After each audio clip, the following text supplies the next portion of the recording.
सालों में broadcasting television होना शुरू हो गया। 70 सालों में राजीव गांधी के जमाने में रामायण सीरियल और महाभारत सीरियल आ गए, जिसका भरपूर फायदा बीजेपी ने देश को तोड़ने में लगाया। दोस्तों नमस्कार, मैं मनोज कुमार शर्मा। आज बात करेंगे नेहरू जी की, गांधी जी की और आज के संविधान के उन नकली आडंबरकारियों की जो संविधान के बारे में बात तो करते हैं लेकिन संविधान की सत्ता को अपने पास किसी भी तरह बुरे इस्तेमाल के तौर पर यो है इस्तेमाल करते हैं। जी हां, आज मैं बात कर रहा हूं 1932 की, उस 1932 की जब भारत को आजादी भी नहीं मिली थी। तब क्या क्या प्रशस्ति गान नेहरू के बारे में होते थे। शायद मोदी जी का इतिहास बहुत कमजोर है। नेहरू पर यह आरोप लगा देना कि नेहरू ने सब कुछ बिगाड़ दिया शायद गलत होगा। नेहरू जी के बारे में अगर प्रधानमंत्री मोदी ने अगर पढ़ा होता तो इतनी बदजुबानी ना करते। अगर नेहरू के बारे में पढ़ा होता तो इतनी बकवास प्रधानमंत्री मोदी ना करे। अगर गांधी के बारे में भी पढ़ा होता, जो गुजराती थे जिन्होंने अपने कपड़े त्याग दिए थे बैरिस्टर होने के बाद भी, और केवल एक चादर में रहे थे और चादर में महारानी एलिजाबेथ से मिलने गए थे और वहां गए थे, लेकिन प्रधानमंत्री मोदी जो चाय बेचने वाले थे वो तो 15 लाख के सूट पर आ गए। वाह क्या बात है भाई।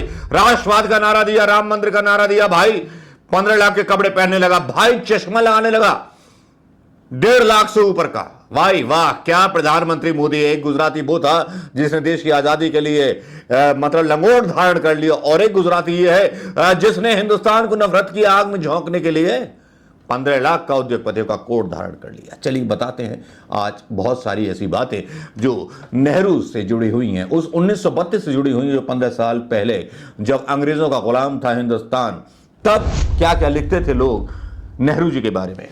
चलिए बता देता हूं। पूर्ण स्वराज की मांग करने वाला प्रस्ताव पारित हुआ। उसी वक्त डॉक्टर मोहम्मद इकबाल दांते की कविता डिवाइन कॉमेडी की ही तर्ज पर फारसी में एक पद्य नाटक जावेद नम्हा लिख रहे थे। उस वक्त शायर के दिल दिमाग में क्या चल रहा था किसी को नहीं पता था।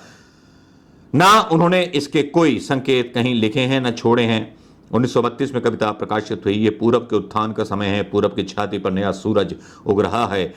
वह लोग आह्लादित हैं जिनकी आत्माएं स्पंदित हैं, जिनकी मिट्टी में यह नव सृजन निर्मित हुआ है। आगे चलकर इस घाटी में उनके सामने 4 पैगंबरों गौतम बुद्ध, जरुथ्र, ईसा मसीह और मोहम्मद की शिक्षाएं प्रकट होती हैं। एक कवि और लिखता है और आगे बोलता है, किसने भारत में आजादी की चाह जगाई, किसने इस शिकार को शिकार जैसी हिम्मत दी, चमकीले दिल वाले ब्राह्मण के उस वंशज ने, जिसके सुंदर मुखड़े से लाल ट्यूलिप भी शर्मा जाए, तेज निगाह वाला, परिपक्व और काम करने के लिए उत्साही, जिसके प्रवाह ने यूरोप में खलबली मचा दी। हमारी बगावत की मिट्टी ने उन्हें जन्मा है और ये उठान की जमीन है हमारा कश्मीर। कश्मीर मूल के थे जवाहरलाल नेहरू जी।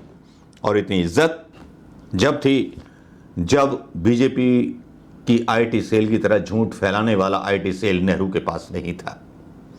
ना नेहरू के पास कोई ऐसे चीजें थीं कि जो वो पर्सनल एजेंडा चला सके, जिस तरह से मोदी जी ने पर्सनल एजेंडा चलाया।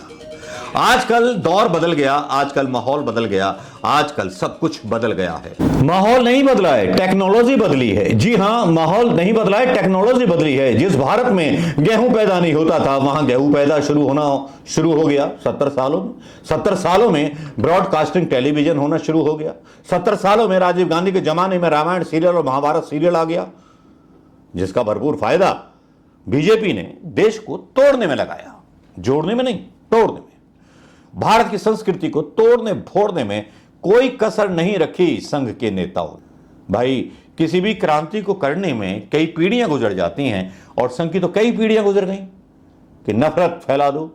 लेकिन संघ का भाव था देश की सेवा करना, लेकिन कारपोरेट सेवा बीच में कहां से आ गई। यह फर्क है उस महात्मा गांधी में और इस मोदी में, जिसको मोदी मोदी कहकर के महिमा मंडित किया जाता है, जो ना तो नेहरू के नाखून के बराबर है ना गांधी जी के नाखून के बराबर है, जो गांधी की फोटो हटाने की बात करता है, गांधी के हत्यारे को पूजा करने की बात करता है, वीर सावर के बारे में बात करता है, जिसके बारे में नामकरण रखता हुआ घूमता है, उद्घाटन करता है बड़ी बड़ी योजनाओं का जिनमें दरारें पड़ जाती हैं, नामकरण करता है विकास के दावे का, लेकिन पुलिया बनाई जाती हैं उनका सीवेज नहीं, हाईवे बनाए जाते हैं वो टूट जाते हैं।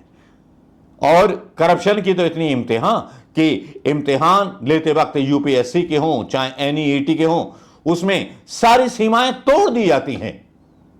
अगर आज गांधी जी और नेहरू जी होते प्रधानमंत्री या विरोध में ही होते तो क्या छोड़ देते इनको?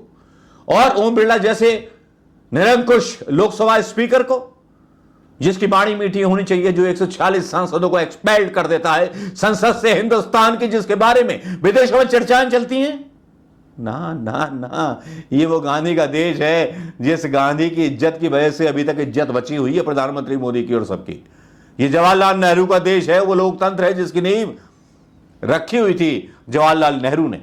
बहुत सारी संविधान की चीजें थी नेहरू के द्वारा सुझाई गई संविधान सभा को, जो स्वीकार की बाबा अंबेडकर ने, भीमराव अंबेडकर ने, जिसमें लिखा था, हर चीज लिखी थी, हर चीज के बारे में लिखा था, आरक्षण के बारे में लिखा था, सबके बारे में लिखा। यार मेरी एक बात समझ में नहीं आ रही, मोदी जी मुझे बता दो, मुझे समझा दो, भक्तों मुझे समझा दो एक बार। नेहरू चाहते तो संविधान में बस एक पॉइंट लिखवा देना था, क्या जो विरासत है नेहरू खानदान की या गांधी परिवार की, वो बस एक ही बार चुनाव लड़ेगा, प्रधानमंत्री वही बनेगा और कोई प्रधानमंत्री बनेगा नहीं।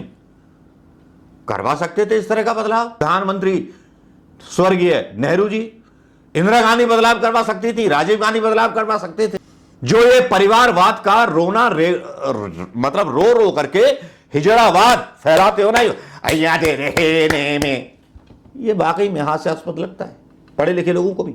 और आपके भक्तों को तो तमीज ही नहीं है बात करने की महिलाओं के साथ, और महिलाओं के साथ जितने करप्शन और मतलब अपराध बढ़ गए, उत्तर प्रदेश के अंदर अपराध बढ़ गए, योगी जी की कुर्सी खाने की तैयारी चल रही है। यह है लोकतांत्रिक मूल्यों की वो बीजेपी सरकार जो देश हित में सोचती है। ये संघ के लोग हैं जो देश हित और राष्ट्र निर्माण की बात करते हैं। इनसे सड़क निर्माण अच्छी तरह से नहीं होता, पुल निर्माण सही तरह से नहीं होता, ये करेंगे राष्ट्र निर्माण। ये युवाओं के रोजगार का निर्माण नहीं कर पाते, ये करेंगे राष्ट्र निर्माण। ये महिलाओं को सुरक्षा नहीं दे पाते, ये करेंगे राष्ट्र निर्माण। ये बुजुर्गों को 70 साल में रिटायर करेंगे, मतलब 60 साल जो बुजुर्ग सीमा थी सीनियर सिटीजन की, वो 70 साल में ले गए। वाह, तुम करोगे राष्ट्र निर्माण। अरे जिसके माँ बाप ही ना हो, जिसके माता पिता ही ना हो, एक वो योगी है, उसके भी माँ बाप, वो भी परिवार विहीन, और मोदी जी भी परिवार विहीन, लेकिन शौक भाई के बहुत करने वाले हैं। चश्मा भी पहनना, सेल्फी भी खिंचवाना, ये सब कुछ करना किसी प्रधानमंत्री को शोभा नहीं देता। किसी प्रधानमंत्री ने ऐसा कभी किया है क्या? कभी आपने देखा मनमोहन सिंह को या इंद्र कुमार गुजराल को या अटल बिहारी वाजपेयी को इस तरह की फोटो सेशन कराते हुए देश के खर्चे पर? क्या बड़ी बड़ी गाड़ियां, बड़े बड़े प्लेन खरीदे गए? और आज जब संविधान की बात आती है तो संविधान पर जब बात आती है तो संविधान तो नेहरू जी भी बदल सकते थे, संविधान इंदिरा भी बदल सकती थी, संविधान राजीव गांधी भी बदल सकते थे, लेकिन नहीं बदला ना। उनकी औलादें भी चुनाव लड़के चुनाव जीतती है ना। कोई उन्होंने अपना घर तो नहीं बनाया ना, गांधी परिवार ने नहीं बनाया। और तुमने तो अपना सब कुछ पक्का नाम कर लिया है। ऐसे ऐसे कैबिनेट में मतलब पारित करा लिए हैं अध्यादेश जिसके बारे में जानकारी मिलना भी बाकी। लेकिन इतना तो तय है कि आप ना तो गांधी की बराबरी कर सकते हो, ना नेहरू की बराबरी कर सकते हो। उन्होंने त्याग किया था उस गांधी ने गुजरात के, लेकिन तुम्हारे गुजराती होने पर मतलब गुजरातियों को ला जा रही है, क्योंकि गुजरात के व्यापारियों पर आरोप लग रहे हैं ये उत्तर प्रदेश के अंदर कि गुजरातियों को ठेके दिए जा रहे हैं। तो क्यों ना मान लें प्रधानमंत्री मोदी जी, आप भ्रष्टाचार के बहुत बड़े जनक हैं? या इस बारे में कोई सफाई देंगे संसद में आने के बाद, या कोई सवाल किसी मीडिया को उठाने देंगे? खैर, मीडिया के भी सुर बदलने लगे हैं। सुर के साथ ताल भी बदलेगी, ताल के साथ नृत्य भी बदलेगा, नृत्य के साथ लेखनी भी बदलेगी, और लेखनी के साथ तुम्हारा भविष्य और तुम्हारा फ्यूचर भी तय होगा। नमस्कार, जय हिंद दोस्तों।